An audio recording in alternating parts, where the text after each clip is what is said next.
Hi guys, Stacy here, and I am in Cedarburg, Wisconsin in a bakery, and I have here Jennifer from Delicately Delicious, and today we're in her bakery and we're just gonna have a little conversation that I see a lot of entrepreneurs struggling with, and that is, when do I stop becoming the technician and start really stepping in to the CEO? So let's chat about that. It's harder than it sounds. It's so much harder than it sounds. I think especially for me and for mostly probably a lot of entrepreneurs, is it started off just me. Right. So I wore all the hats. And so I feel like my business is my baby, which I'm sure everybody feels that way. And I just feel like I haven't let my baby grow. Yeah. Like I am still treating my business like it's a one-man show. Instead, I mean, even though it isn't anymore, Right. How long have you owned the bakery? For 12 years. Okay, and how long were you the solo entrepreneur? For 5 years. Okay. I mean, I had a little bit of help Yeah. here and there, like part-time. Okay. But yeah, for that first 5 years, it was me. Yeah, and when did you realize, okay, I really have to start hiring somebody? This isn't gonna work. When I just could not, there were no more hours in the day to work. Yeah. And if I wanted to grow, then I had to have help. And it was just a decision between like, am I gonna keep on with this one-man show? Yeah. Or am I gonna move towards something else? Yeah, if you really want it to grow, you've got to step away and I don't say step away, just reposition yourself, reallocate those times to be a better.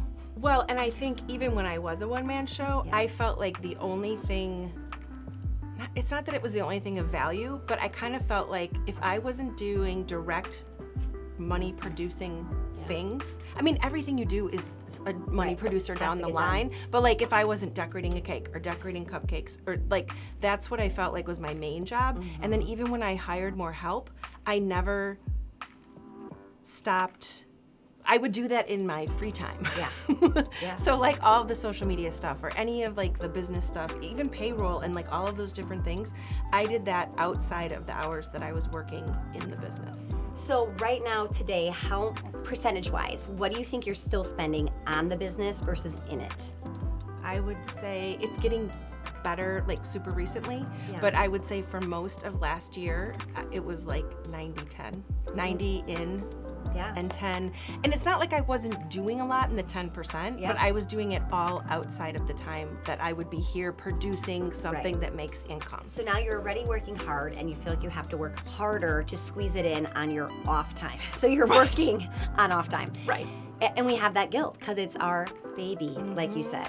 So even 12 years in, there can still be that struggle of working on versus in. So when do you really fully step in? So let me ask you, knowing you still want to transition and get even better, what are some things that you're thinking about doing as you head into this year? I have just taken like a really good look about where everybody needs to be and places that I don't need to be. Yeah. Because I am probably kind of a control freak. Yeah. So like Most of us when are. I sit down and I think, what can I let go of? Yeah. I'll think like, well, I can't let go of this and I can't let go of that and I don't want to let go of this. And then it's like I'm doing everything again. So then I really have to take a hard look at like, what are the things that I can let go of without being worried that our quality is going to go down or my product, or we're going to start getting negative feedback or something like that. So I've just really tried to do a good job of being like, okay, I can let go of the baking. Like I don't need to do that anymore because my highest level skill would be decorating. Like that's what's producing, that action on my part is producing the most income for our business. Where like the baking part is producing income, but someone else I think can do that effectively. Absolutely. So, and I think we have to get more realistic on somebody else can step in. We just have to start putting that time and energy into them to train them and lead them into how we want that done.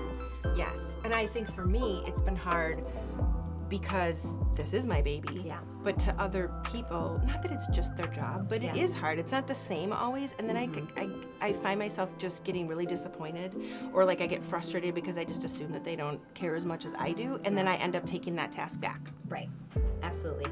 So I would say one of the things that I would love for you to do and for everybody to do is really decide what are some things you know you're currently doing that you should not be doing, and somebody absolutely could take that on if it was the right person who treated it like not just their job, but really taking ownership of it. So that is the one thing I'm going to challenge you guys to do today as well. Thank you so much for being here today. Yes, it was so fun. Thanks so much for watching. Make sure to subscribe if you haven't done so already, and then hit that notification icon so you never miss another video again.